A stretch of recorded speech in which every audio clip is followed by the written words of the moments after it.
অভয়াকাণ্ডের 1 বছর পূরণ হয়ে গেলেও এখনো অধরা বিচার। তাই বিচারের দাবিতে শনিবার নবান্ন অভিযানে ডাক দিয়েছে নির্যাতিতার বাবা মা সহ বিরোধী দলনেতা শুভেন্দু অধিকারী। সেই অভিযানকে কেন্দ্র করে ইতিমধ্যেই কড়া নিরাপত্তা বলয় মুড়ে ফেলা হয়েছে নবান্নগামী বিভিন্ন রাস্তা।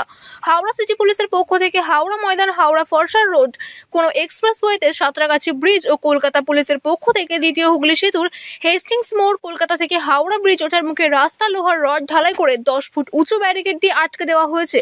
আন্দোলনকারীদের প্রতিরোধ করতে রাখা হয়েছে জল কামান। নবান্ন এলাকায় জারি করা হয়েছে 163 ধারা। অভিযান ঘিরে হাওড়া সিটি পুলিশের সঙ্গে সঙ্গে ব্যারাকপুর কমিশনারেট থেকে আনা হয়েছে প্রচুর পুলিশ বাহিনী। সব মিলিয়ে নবান্ন অভিযান ঘিরে কড়া নিরাপত্তা বলয় মুড়ে ফেলা হয়েছে হাওড়া শহরকে।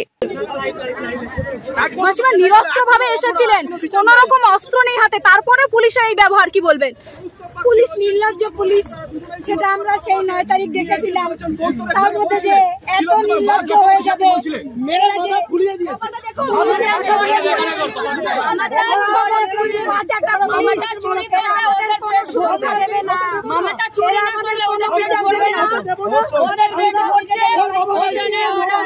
আপনি তো আহত হয়েছেন, এই অবস্থায় যাবেন নবান্ন পর্যন্ত?